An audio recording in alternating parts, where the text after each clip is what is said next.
Hi everyone, welcome back to my kimono upcycling channel. Today I'm stepping out from my sewing cave for a summer day in London. We'll begin with a scenic train ride, explore the Hiroshige Exhibition at the British Museum, and then head to Liberty, London, a paradise for fabric and design lovers. Along the way, I'll share my favorite finds, little treasures, and all the inspiration this iconic store has to offer. Let's go! Today really feels like the perfect summer's day in England. Summers here can be hit or miss, but this year has been so pleasant. You don't get many days like this in the UK, so whenever the sun's out, people make the absolute most of it. That's the British way. For today's outfit, I kept it simple. A Uniqlo bra top paired with a circular skirt I had made using linen-like fabric I sourced from a wholesaler in Kyoto about 5 years ago. But the highlight has to be this tote bag, crafted from a vintage obi with a plantain leaf motif.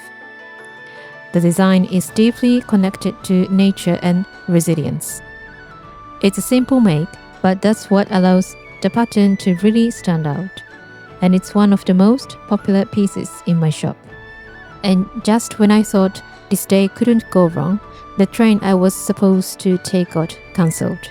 So I had to wait another 30 minutes at the station. If this were Japan, I'd be fuming, especially since I had timed entry tickets for the exhibition and lunch booked afterwards. For a moment I did worry whether I'd make it, but in the end I thought it'll work out somehow. Back when I lived in Tokyo, my weekdays and weekends were jam-packed with plans and everything ran like clockwork. When I first moved to the UK a few years ago, I couldn't get over how unreliable trains and buses could be. Cancellations felt constant, but over time, I've learned to go with the flow. Now I take it in stride. This particular day was a Friday in mid-August. The week leading up to it had been full on, filming and editing my YouTube tutorial for the upcoming drop of my boxed makeup pouches, finalizing products and preparing the DIY kits, and updating the shop online. I made 8 pouches and 9 kits this time. I also started selling fabric offcuts by weight, something many of you had asked for in the comments, and it turned out to be a big hit. The pouches and kits nearly sold out. Each pouch came with colorful Japanese YKK zips and tassels, making them unique pieces you really can't find elsewhere. Maybe that's why they resonated so much. From the previous drop, I've also been putting a lot more effort into writing the product descriptions, not just listing the size and material, usually silk though, but also explaining the meaning behind each pattern and where I sourced the fabric. Honestly, it takes me twice as long, but since my products are priced higher than high street brands, 2 to 3 times higher, I feel it's important to offer a story, and I want people to feel that sense of uniqueness and specialness when they use it. As I stepped out from the tube station, one piece of public art immediately caught my eye. A stunning collaboration between pixel artworks and visual light artist Rupert Newman. From a distance, it looks like a glowing pixel mosaic. But as you move closer, the lights shift and interact with their surroundings, creating patterns that change depending on your perspective.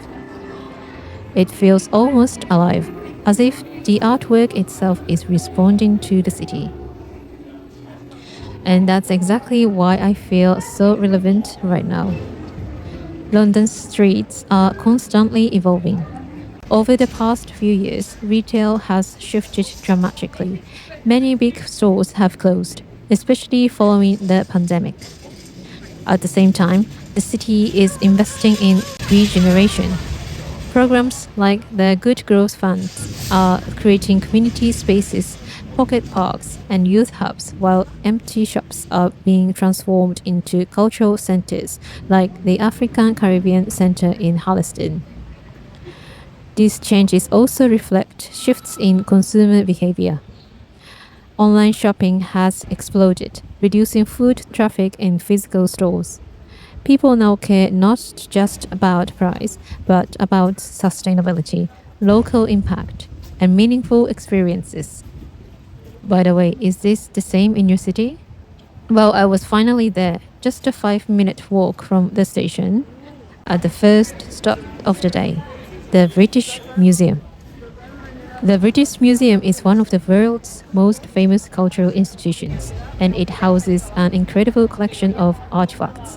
But some of them have sparked controversy over how they were acquired. Take the Rosetta Stone, for example. It's said to have been brought back by the British Army during Napoleon's Egyptian campaign. And then there are the Parthenon sculptures, which a British diplomat removed in the early 19th century. The museum argues that they were acquired legally and that displaying them helps people all over the world experience them. At the same time, there are voices in the UK saying these treasures should be returned. Despite these debates, people keep coming. In fact, by attracting visitors from around the world, the British Museum lets a much wider audience see these priceless pieces in person, all in one place. And many museums, including British Museum, are free to enter thanks to generous government support. The idea here is simple. Art belongs to everyone, not just the privileged few. Making museums accessible is part of a national policy to enhance the welfare of everyone. What are your thoughts on this issue? Share your point of view in the comments. Today, though, I wasn't here for the centuries-old relics. I came for something very special, an exhibition of Hiroshige, the famous Japanese ukiyo-e artist. I had a timed entry ticket, which meant I could skip the long queues. Hiroshige's innovative use of perspective and atmosphere was so influential that famous Western artists like Vincent van Gogh, Claude Monet, and James McNeill Whistler drew inspiration from his prints. Okay, here we are. This special exhibition, which runs until September 7, allowed video recording, so let's enjoy the world of Hiroshige together. As you step inside, the first thing that grabs your attention is a massive screen projecting an enlarged ukiyo-e print. But look a little further and you'll see Sumida Embankment at night in cherry blossom season. A nearly monochrome river stretches out. 3 women savor the night cherry blossoms. Across the river, the women glow of a restaurant flickers. A pleasure boat drifts along the water. The woman on the left, a servant carrying a lantern and souvenirs.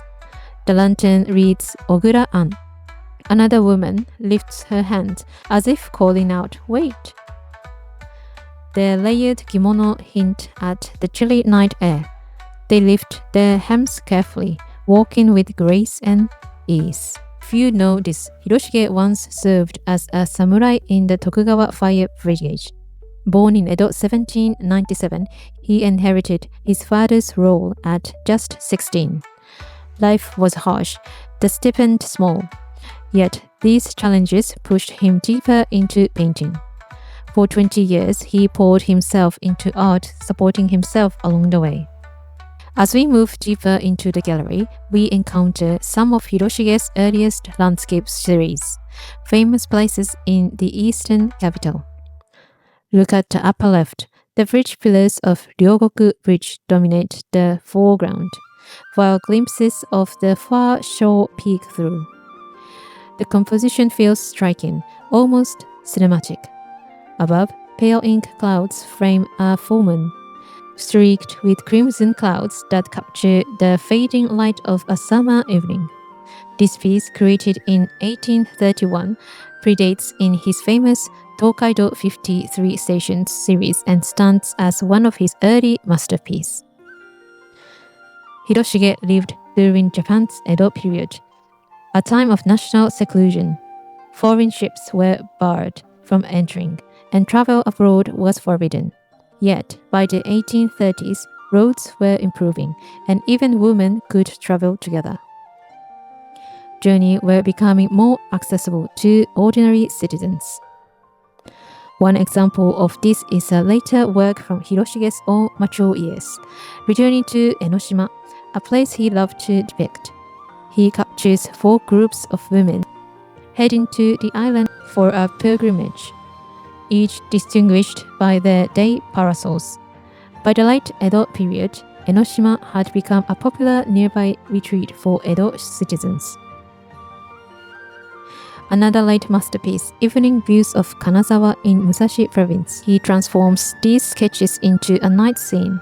Ink and indigo dominate the palette. A full moon rises in sky, and geese fly in formation. The result is a deeply poetic, emotional depiction of the landscape. And now we reach Hiroshige's most iconic achievement, the Tokaido 53 station. The Tokaido was one of Edo's 5 main highways, connecting Edo and Kyoto, lined with 53 post towns.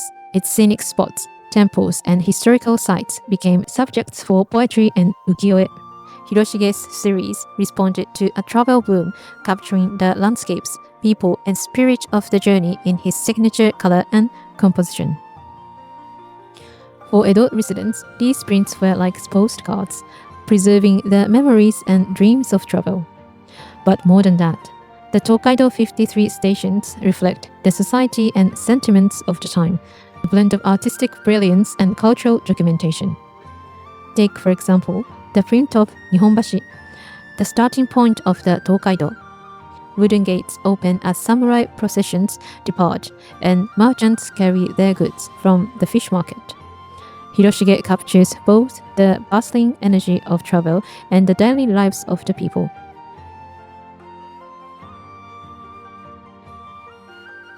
Or the snowy night scene at Kambara, Shizuoka Prefecture. Though Kambara is generally mild, Hiroshige imagines it under a blanket of snow, heightening the emotional effect of the journey. Travelers with straw cloaks and umbrellas navigate the snow, painted with subtle shades of black and white, rare for his typical daytime landscapes. Finally, we reach Yui, now part of Shimizu in Shizuoka. This includes the treacherous Satta Pass, where waves crashed against cliffside roads. Hiroshige portraits the breathtaking view of Mount Fuji and Suruga Bay, blending beauty with the real dangers travelers once faced. Through these works, Hiroshige didn't just depict landscapes. He brought the experience of travel, the spirit of the journey, and the lives of Edo period people to life for centuries to come. Before we continue, it's important to note all of these prints are hanga, woodblock prints, created through a highly collaborative process. Hiroshige provided the designs, but it was the artisans, master carvers, and printers who transformed those drawings into physical prints. Take his 53 stations of Tokaido as an example. Here, delicate, subtle gradations of color capture dawn, mist, and twilight. Intricate carving reproduces every tiny figure, every landscape detail, while careful printing allows vibrant yet subtle layers of color to shine through. Hiroshige's innovative perspectives and bold composition come alive only because of the artisan's technical precision. Without them, these evocative landscapes, conveying both the physical journey along the Tokaido and the poetic spirit of each place, would never have reached us. In my view, these printers deserve equal recognition. Thanks to their skill, Hiroshige's vision could reach beyond his era, allowing generations, including us, to experience his work. Wouldn't you agree? Hiroshige didn't limit himself to landscapes.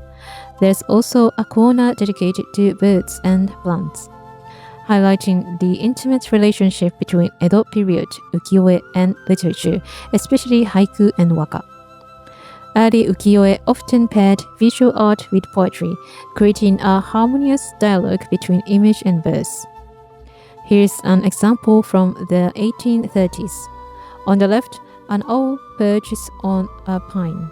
On the right, a cuckoo flies through the rain. The owl, illuminated by moonlight, symbolizes nighttime stillness and mystery. The cuckoo's call resonates with seasonal melancholy. Together, the two images contrast silence and sound, light and rain, creating a rich emotional landscape. Oh, and notice the person sketching. I wonder, why did they choose this figure to draw?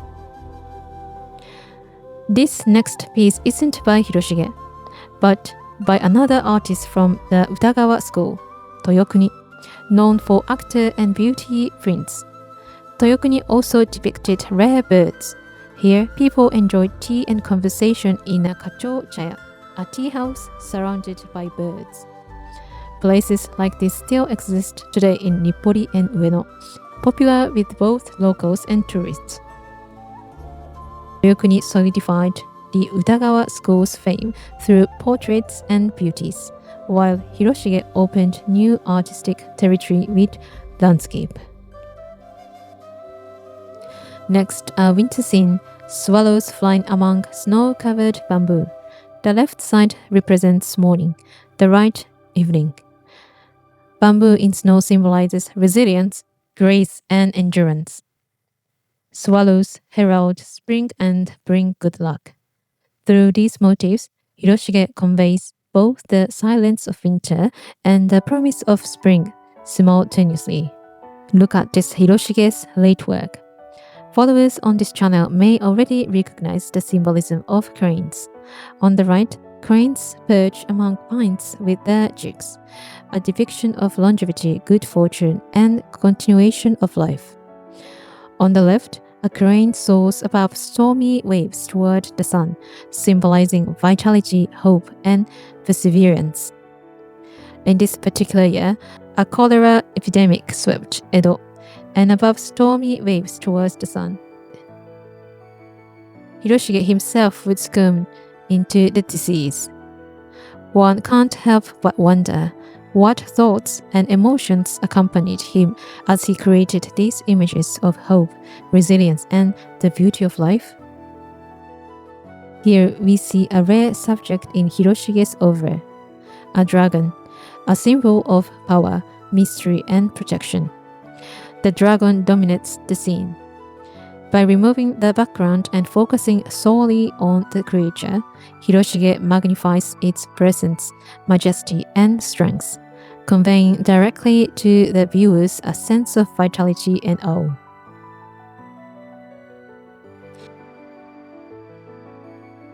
We journey to the famed sites around Kyoto.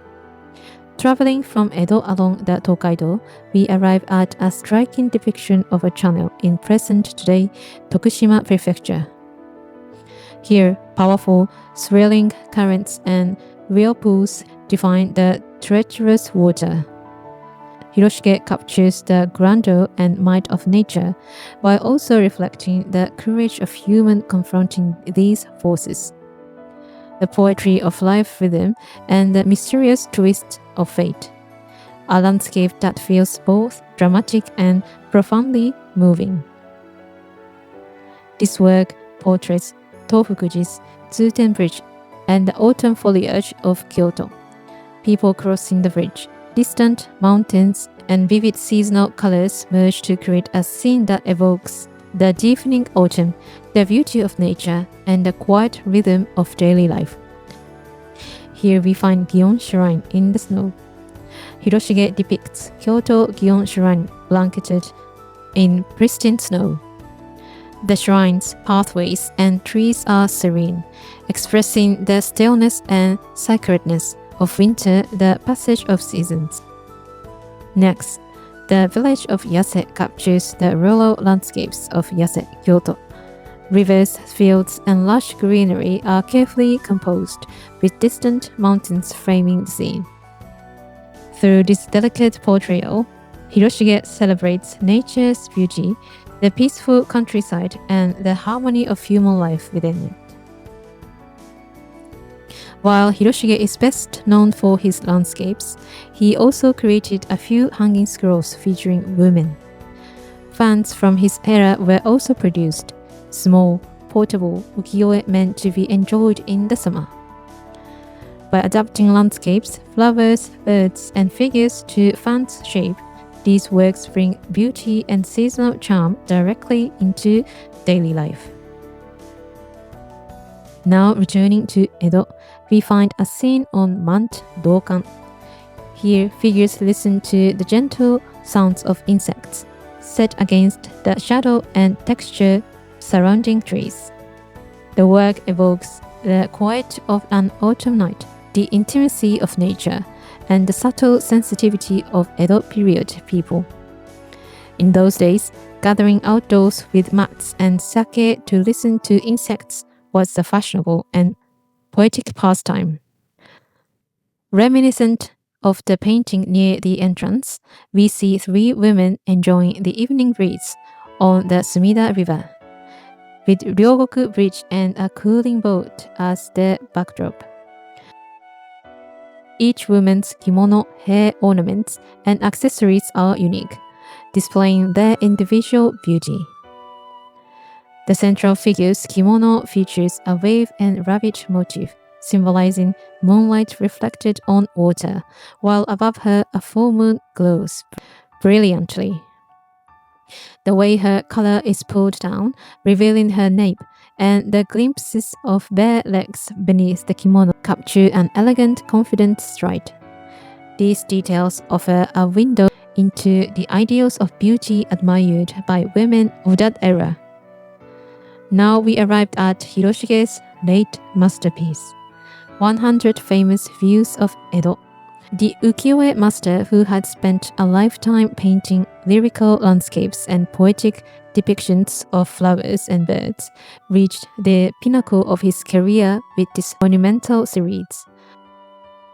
One striking example shows a single carp streamer dominating the canvas. Hiroshige's masterful composition makes the koi almost leap from the paper. The scene depicts Surugadai, viewed from Hongo, celebrating Boys' Day, when families with sons under 7 would mark the occasion with grandeur. In the distance, Mount Fuji rises clearly against a crisp May sky, completing a scene of seasonal joy and tradition.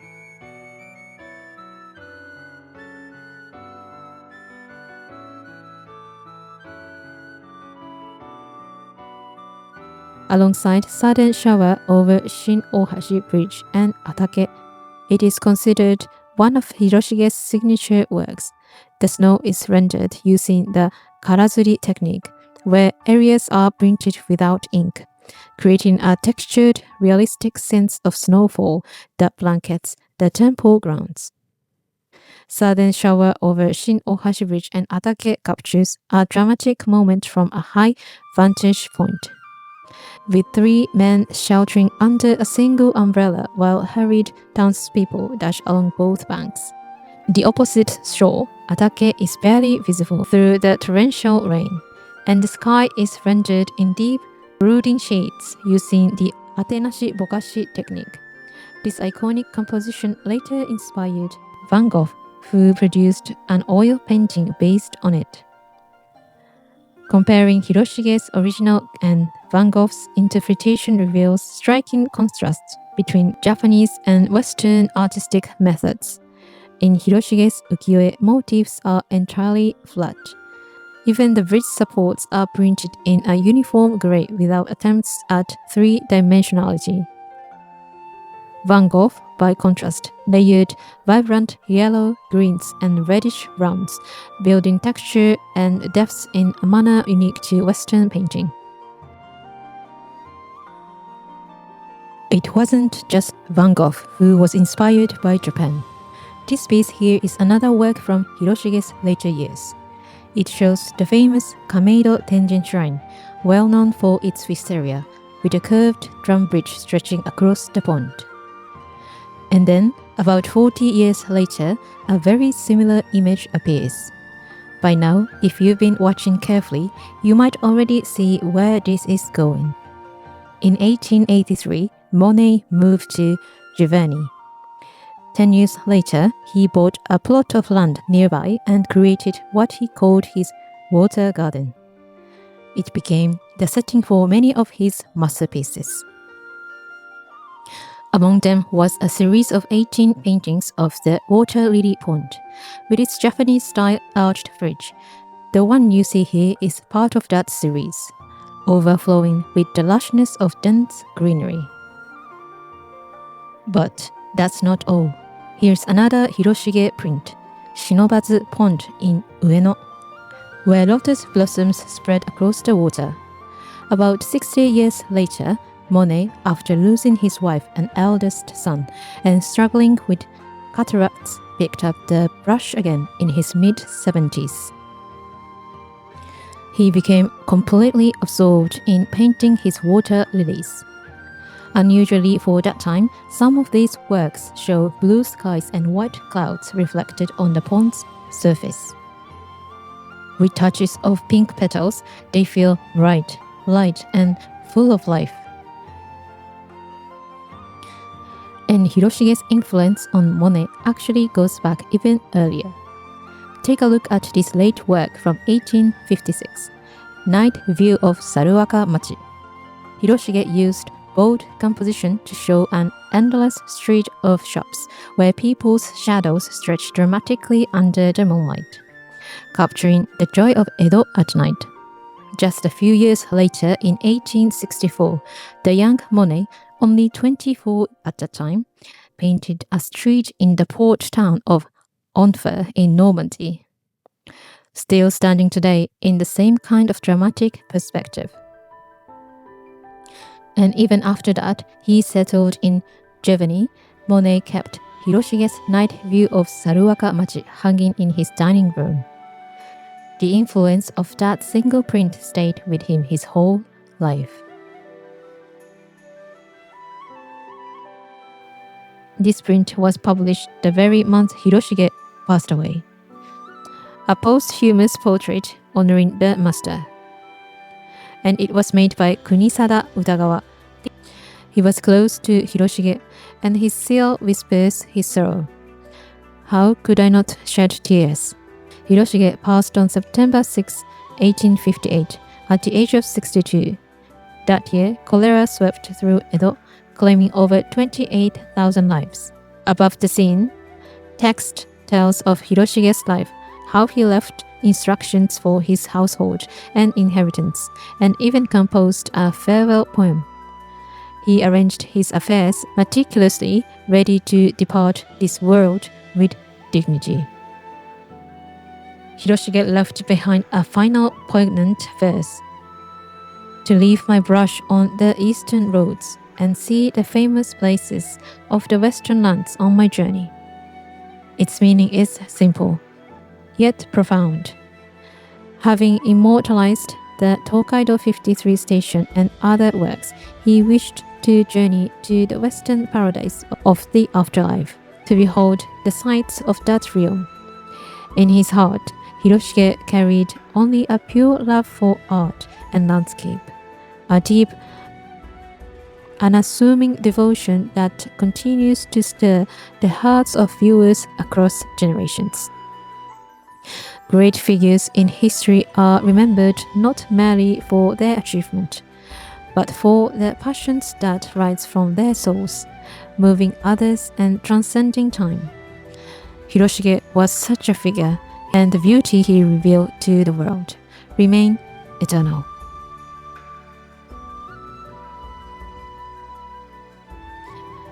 The final corner of the exhibition displayed works by artists who had drawn inspiration from Hiroshige after his passing. This section, I must admit, was my personal favorite. Here we see the 69th station of the Giso Kaido, painted during Hiroshige's mature years.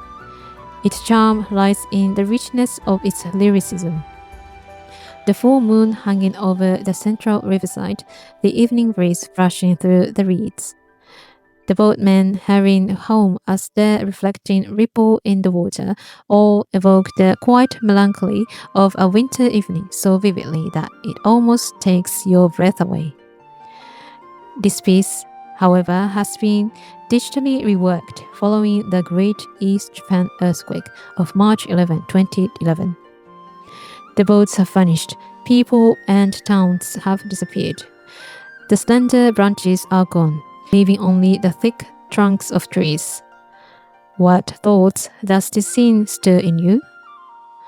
Observing these works inspired by Hiroshige, one cannot help but feel a surge of emotion. These artists breathe new life into classical art, carving fresh pages into history with their brush strokes. My kimono is much the same. Art and history are not preserved simply by being displayed in a showcase. They endure by transforming, by adapting to the lives of the times and the people who inhabit them, by being chosen, cherished, and passed down. As the exhibition drew to a close, I wandered into the shop to carry a piece of this lingering emotion home. Prints were selling briskly. One item caught my eye, a tea towel. I find myself collecting them whenever I go. Noticing the tag read "Made in the UK," I decided to buy it. Naturally, as a kimono artist, I chose the design featuring 3 women in kimono rather than a landscape. There were also kimono pouches for sale. If anyone from the merchandise team is watching this video, I would love to collaborate.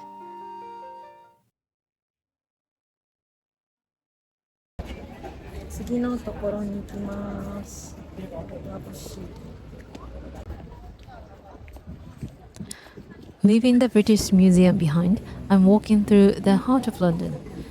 My next destination, Liberty, London. Liberty was founded in 1875 by Arthur Liberty. He was captivated by the beauty of Japanese and Eastern crafts, prints, ceramic, and kimono fabrics, and he introduced them to Victorian London. The vivid colors, the intricate patterns, the refinement of those textiles struck a deep chord with European artists, fueling new artistic movement, even the rise of Art Nouveau. Soon, the name Liberty became synonymous with exquisite floral prints, textiles that were not merely materials, but works of living art woven into everyday life. In this way, Liberty is not so different from Hiroshige. Just as Hiroshige's woodblock prints captured the fleeting beauty of Edo and gave it timeless life. That's what I believe my kimono upcycling work continues. People often tell me, "Your bags are beautiful." But in truth, I'm only cutting and restitching pieces together. Because the fabric itself, the kimono, is already art. Every thread, every pattern carries the spirit of its era and the hands of its makers. My role is simply to let that art live again.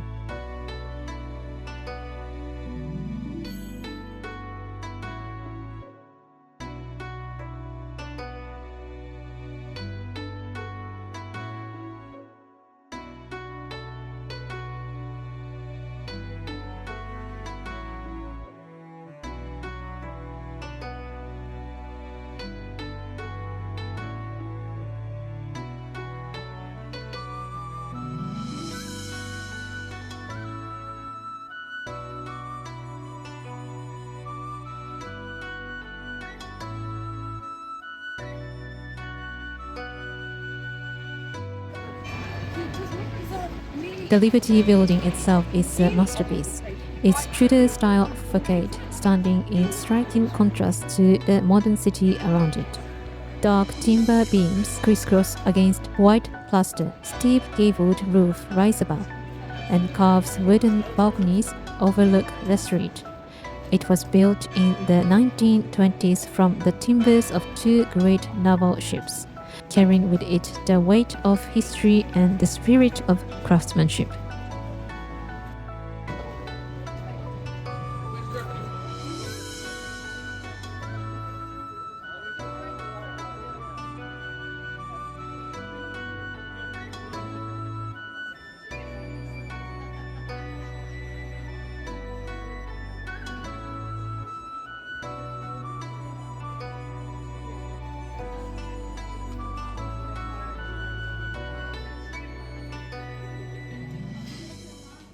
Walking into the atrium, the first thing that caught my eye were the scarves. So beautiful, but wow, the prices.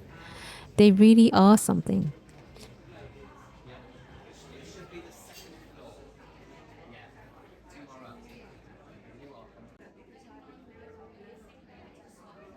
There were bags too, making the place feel like just a full-fledged department store. I even spotted a jewelry corner, and the oversized fruit decorations were just so cute.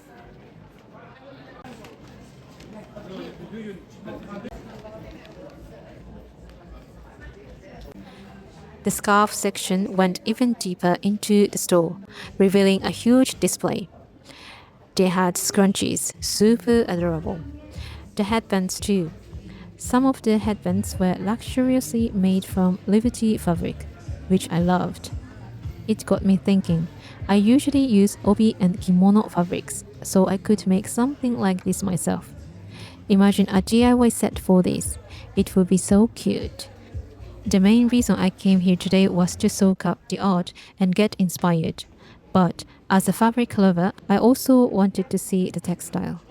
At the same time, I was doing a bit of market research, checking out what's popular, what sells well, right in this high-end London department store. And of course, shooting some content for YouTube was a happy bonus. Just as I was diving into all these details, I suddenly remembered I had a lunch reservation waiting for me.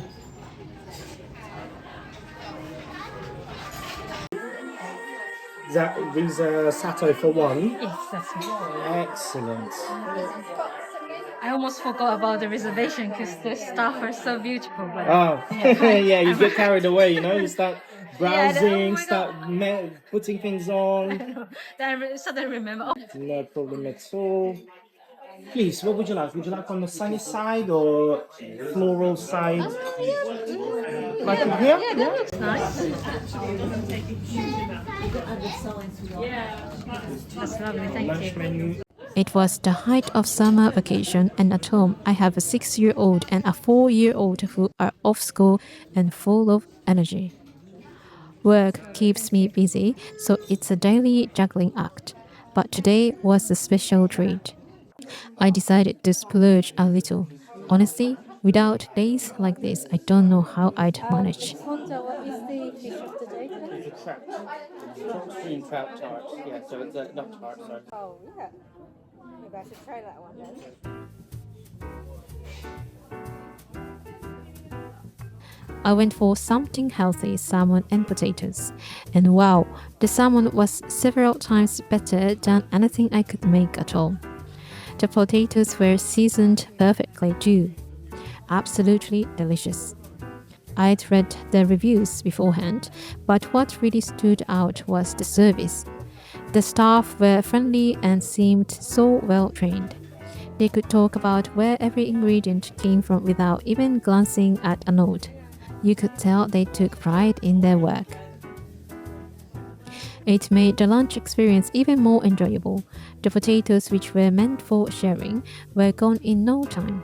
Feeling so pleased with the service and wanting to make the most of this special day, I even treated myself to dessert and tea.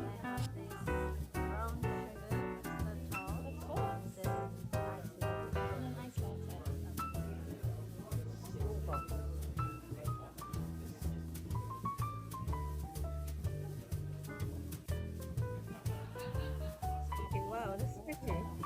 Thank you.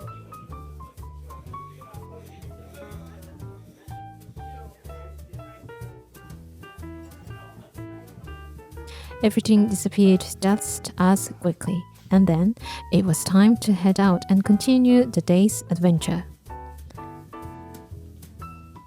As time is limited, I've come straight to the fabric section. It's paradise. And it's no surprise, this isn't just any fabric store. The Liberty fabric zone is unparalleled. What caught my eye immediately was this Tana lawn cotton. According to their website, Tana lawn is a signature fabric of Liberty, renowned for its ultra-fine long staple cotton. Woven from 70 and 100 ply yarns, it boasts a thread count of 240, resulting in a fabric that's both silky to the touch and lustriously colored. Despite its delicate appearance, it's breathable, machine washable, and incredibly durable. Each bolt of tarn alone is produced through a bespoke process.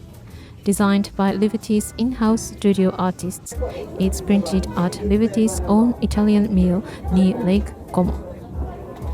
The cotton fibers used are sourced from India, Egypt, and the United States, ensuring a blend of quality.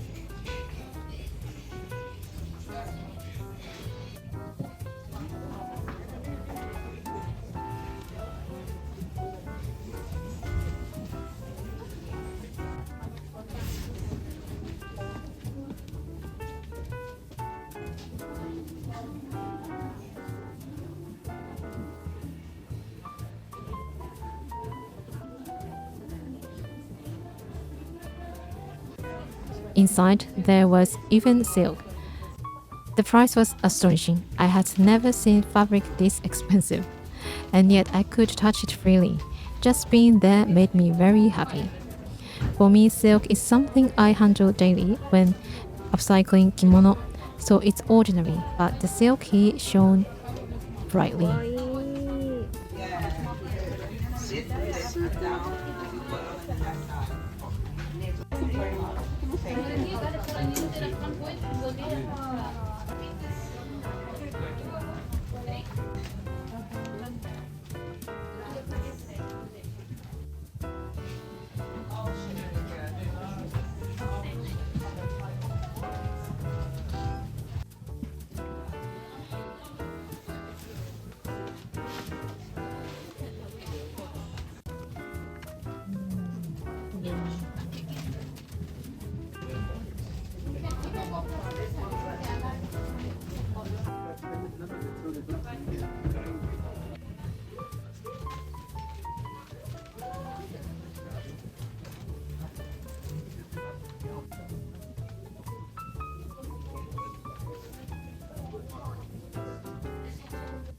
There was a store clerk busy cutting a large amount of fabric.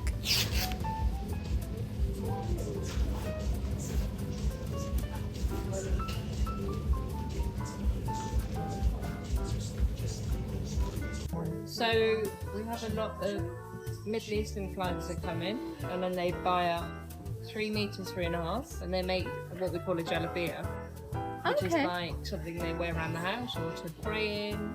Oh, I see. So that's what all of the bundles are. Oh, I see. Wow. Wearing such beautiful fabric must feel wonderful. My favorite section was the silk woven fabrics. The price was the highest on this floor. What would you use this fabric for? Personally, I would make it all into long skirts and wear them every day.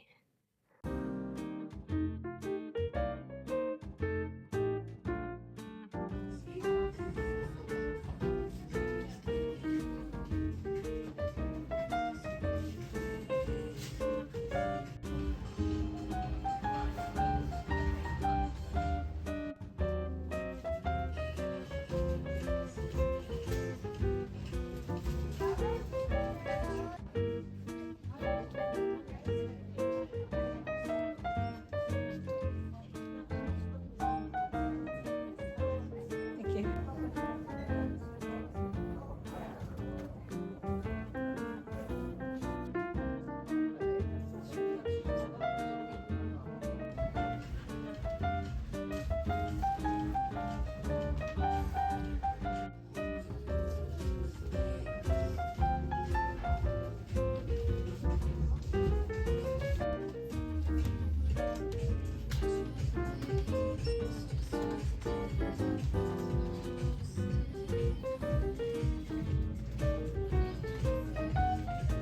If I stayed any longer, my shopping mode would activate, so I decided to move to a different section.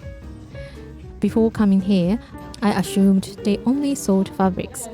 That was incorrect. They sell almost everything.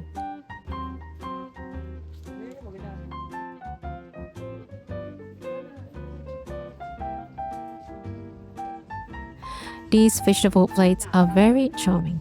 If I had space at home, I would buy every type and use them daily.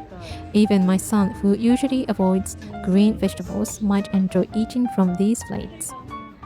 This steel vegetable tray is also appealing. I would like to display groceries on it.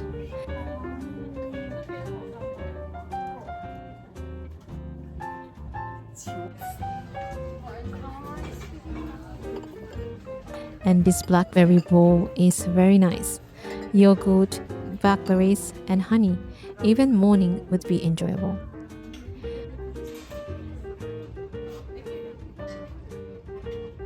They even had Japanese-style items like placemats. I can't imagine using them in a home with children, but they would be perfect in a restaurant or hotel maybe. The lemon section is equally attractive. It would be ideal for summer picnic.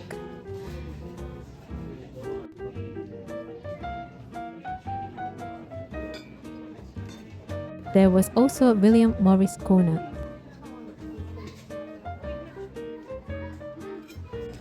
I already make teapot cozies, but I could try this shape next time.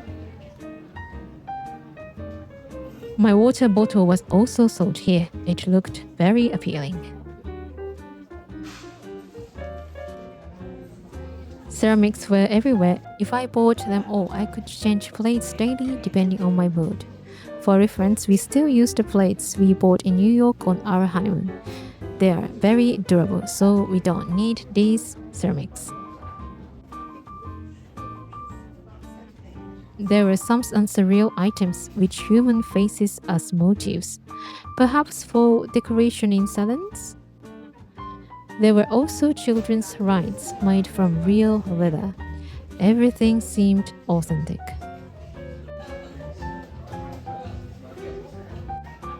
Then I explored the stationery section.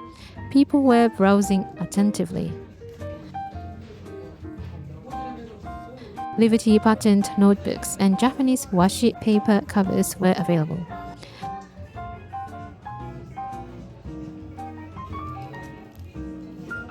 Cherry blossom designs were very attractive. Even in this digital age, there is something special about writing down thoughts, and these would make thoughtful gifts.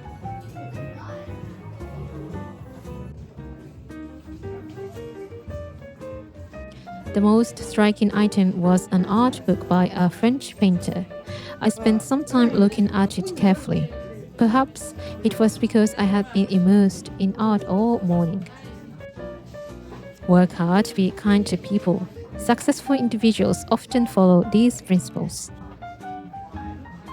Picture books were also available, including historical figures and popular titles like Gruffalo in England. These would make reliable souvenirs.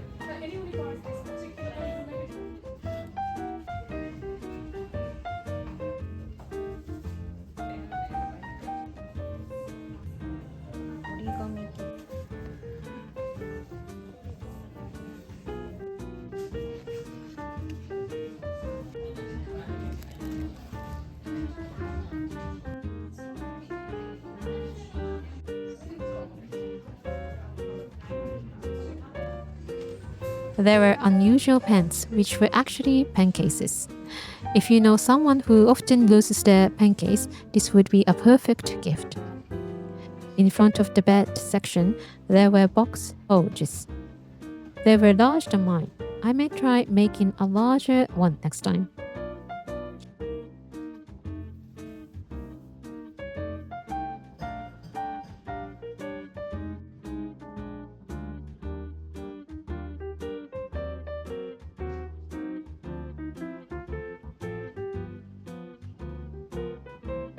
Cushions were attractive, though the prices were high. This appeared to be the interior section. You could also choose wallpaper and carpet fabrics.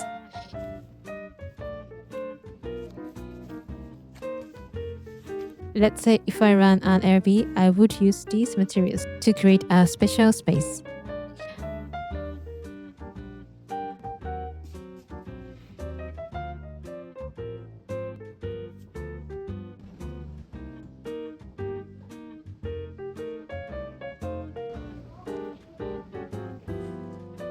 Next, furniture. Vintage furniture was available. One piece in particular was very appealing. I could imagine sitting there to write a diary. Like, how do you use this? Yes. Oh, you can open it. Oh, Yeah. that's so cute. Are these like vintage ones? Yeah, this is vintage. You can see the year it was made. 11890. 180. Wow, 1890s. Wow. Yeah. Oh my gosh, that is so gorgeous.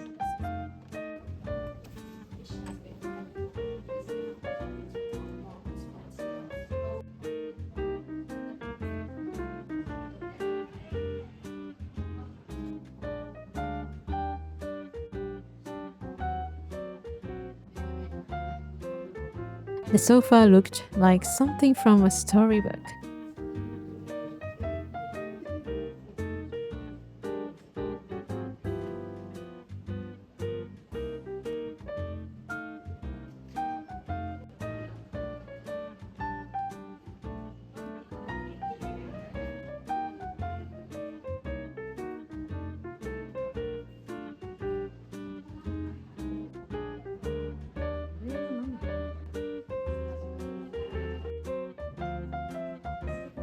There were pots priced at £500, which started to seem reasonable.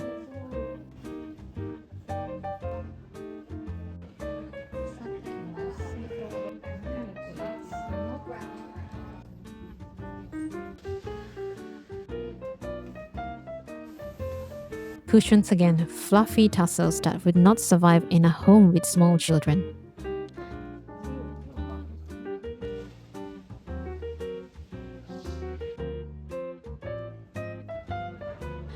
There were also candle holders and decorative roosters. Many items were high-end. In the soap section, there were many options.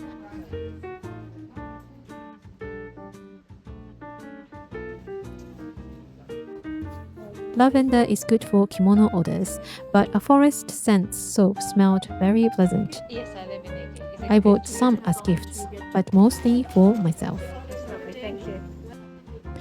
Back at the register, suddenly I was in shopping overdrive. Back home, just got a baby, so that's so nice. Can ship it out. I had to justify my purchases to the staff. Gifts for an art teacher friend in Japan who just had a baby, and maybe a little something for me. You can't sell it. Well, we haven't sold them when they were in stock, so Lucky me, 2 slightly damaged picture books for free. If I had gone shopping in the fabric section, things could have gotten dangerous. By the time I got home, my arms were bruised, fashionably, of course. Time ran out, or my sanity might have vanished. That's it for today's adventure. See you in the next video, hopefully with fewer bruises. またね。